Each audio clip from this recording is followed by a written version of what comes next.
हमारा जमीर भाई ಇವರು ಅಮರ ಜಮೀರ್ ಭಾಯಿ ನನ್ನ ದರ್ಗಾ ಇದೆಯಲ್ಲ ಹೈದರಾಬಾದ್ ದರ್ಗಾ ಇದೆಯಲ್ಲ ಸುಮಾರು ಸಾವಿರಾರು ಜನ ಮೌಲ್ವಿಗಳು ವರ್ಷಕ್ಕೆ ಸಾವಿರಾರು ಜನ ಬರ್ತಾರೆ. ಒಂದು ಸರಿ ನೀವೇನಾದ್ರೂ ಬಂದಲ್ಲಿ ನೋಡಿದ್ರೆ ಬಹುಶಃ ನಮ್ಮ ಪರಿಸ್ಥಿತಿ ನಿಮ್ಗೆ ಅರ್ಥ ಆಗ್ತದೆ. ನಾವು ಅಲ್ಪಸಂಖ್ಯಾತ ಅಭಿವೃದ್ಧಿ ಆಗ್ಬೇಕಾದ್ರೆ ದಯವಿಟ್ಟು ತಾರತಮ್ಯ ಮಾಡಕ್ ಹೋಗ್ಬೇಡಿ. ದಯವಿಟ್ಟು ನಮ್ಮ ಬಹುಶಃ ಕೋಲಾರ ಜಿಲ್ಲೆ ಮುಳಬಾಗಿಲು ತಾಲೂಕು ಗಡಿಭಾಗದ ಒಂದು ಪ್ರದೇಶವಾಗಿರೋ ಈಗ 42,000 ಜನ ಅಲ್ಪಸಂಖ್ಯಾತ ಇರ್ತಕ್ಕಂಥ ಜನ ನಾವು. ಇವತ್ತು ನೀವು 3 ಕೋಟಿ ಬಿಡುಗಡೆ ಮಾಡಿ 90 ಲಕ್ಷ ಆಗಿ ಕೊಟ್ಟಿದ್ದೀವಿ ಅಂತ ಹೇಳ್ತಿದ್ದೀರಿ. ಬಹುಶಃ 42,000 ಇರ್ತಕ್ಕಂಥ ಅಲ್ಪಸಂಖ್ಯಾತ ಜನ ನಾವು ಯಾವ ರೀತಿ ಅದನ್ನು ಡೆವಲಪ್ ಮಾಡಬೇಕು, ಯಾವ ರೀತಿ ಬಳಸ್ಕೊಬೇಕಂತ ತಾವು ಉತ್ತರ ಕೊಟ್ಟರೆ ನನಗೆ ಸಮಂಜಸವಾಗಿರ್ತದೆ. ಬಹುಶಃ ಬರ್ತಕ್ಕಂಥ ಅಂದಾಜಲ್ಲಿ ನೀವು ಯಾಕೆ ಈ ಥರ ತಾರತಮ್ಯ ಮಾಡ್ತಿದ್ದೀರಿ ಅಂತ ಕೂಡ ಗೊತ್ತಾಗ್ತಾ ಇಲ್ಲ.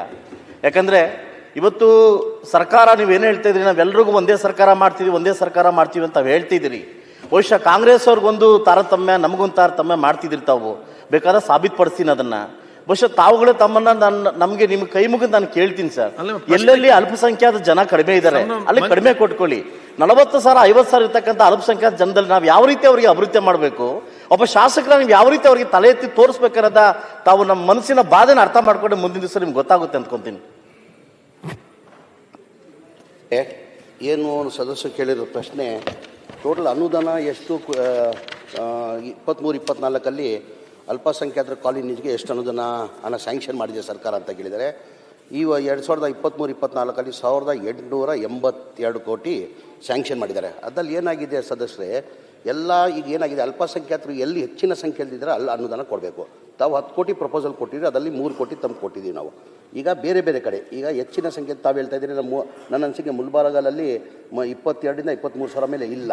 ನಾವೇನು ಮಾಡ್ತೀವಿ ಜನಸಂಖ್ಯೆಯಲ್ಲಿ, ನಾನು ಹೇಳ್ತೀನಿ ಆಮೇಲೆ ನೀವು ಮಾತಾಡಿ, ಆಮೇಲೆ ಮಾತಾಡಿ. ನೀವು 30,000 ಇರ್ಬೋದು ತಿಳ್ಕೊಳ್ಳಿ. ನಾವೇನು ಮಾಡ್ತೀವಿ, ಈಗ ಕೋಲಾರ ಡಿಸ್ಟಿಕ್ಗೆ ನಾವು 30 ಕೋಟಿ ಅನುದಾನ ಕೊಟ್ಟಿದ್ದೀವಿ. ಎಲ್ಲ ತಾಲೂಕುವಾರು 31 ಕೋಟಿ ಕೊಟ್ಟಿದ್ದೀವಿ. ತಾವು ಕೇಳಿದ್ದೀವಿ 10 ಕೋಟಿ ಕೇಳಿದ್ವಿ, 3 ಕೋಟಿ ಕೊಟ್ಟಿದ್ದೀವಿ.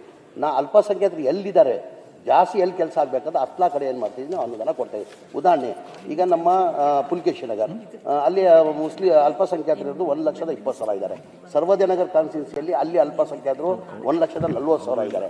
ಹಾಗಾಗಿ ಹೆಬ್ಬಾಳ ಉದಾಹರಣೆ ಕೊಡ್ತಾರೆ ನಿಮಗೆ. ಆ ಥರ ನಾವು ಜನಸಂಖ್ಯೆ ಎಲ್ಲೆಲ್ಲಿ ಜಾಸ್ತಿ ಇದೆ ಅವ್ರಿಗೆಲ್ಲರೂ 5 ಕೋಟಿ 1,000 ಕೊಟ್ಟಿದ್ದು ಎಲ್ಲರಿಗೂ ಎಲ್ಲಿ ಕೊಡಕ್ಕೆ ಸಾಧ್ಯ? ಈಗ 224 ಕ್ಷೇತ್ರ ಬರ್ತದೆ. 220 ಕ್ಷೇತ್ರದಲ್ಲಿ ಎಲ್ಲರಿಗೂ ಹಂಚ್ತಾನೆ ಕೊಡ್ಬೇಕು ನಾನು. ಹಾಗಾಗಿ ಎಲ್ಲರಿಗೂ 5 ಕೋಟಿ ಎಲ್ಲಿ ಜಾಸ್ತಿ ಇದಾರಲ್ಲ 5 ಕೋಟಿ ಕೊಟ್ಟಿದ್ದೀನಿ ಸರ್. ಮಂತ್ರಿಗಳೇ ನರ್ಮಲ್ 60 ಕೋಟಿ ಕೊಟ್ಟಿದ್ದೀನಿ. ಇನ್ನು ಅನುದಾನ ಫೆಬ್ರವರಿಯಲ್ಲಿ ಬರ್ತದೆ. ಫೆಬ್ರವರಿಯಲ್ಲಿ ಬಂದ್ರೆ ನಿಮ್ಗೆ ಹೆಚ್ಚಿನ ಅನುದಾನ. ಸಚಿವರೇ ಒಂದು ನಿಮಿಷ ಸರ್, ನಾನು ಪೂರ್ತಿ ಆಗ್ಬಿಡ್ಲಿ ಸರ್, ದಯವಿಟ್ಟು ಪೂರ್ತಿ ಆಗ್ಬಿಡ್ಲಿ. ಅಮರ ಜಮೀರ್ ಭಾಯಿ ಇವರು ಅಮರ ಜಮೀರ್ ಭಾಯಿ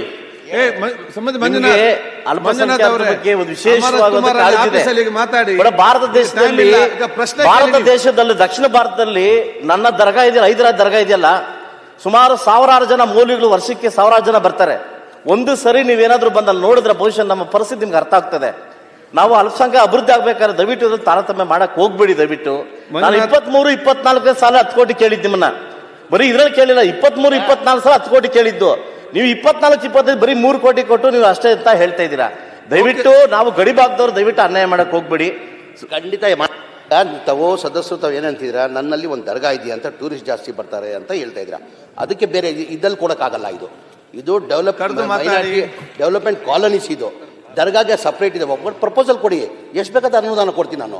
ಆಮೇಲೆ ಬರೋ ವರ್ಷದಲ್ಲಿ ಫೆಬ್ರವರಿ ಆದಮೇಲೆ ಬಜೆಟ್ ಆದಮೇಲೆ ನಿಮ್ಗೆ ಎಷ್ಟು ಅನುದಾನ ಕೊಡ್ತೀನಿ ನಾನು. Okay, good. Prabhu B Chavan.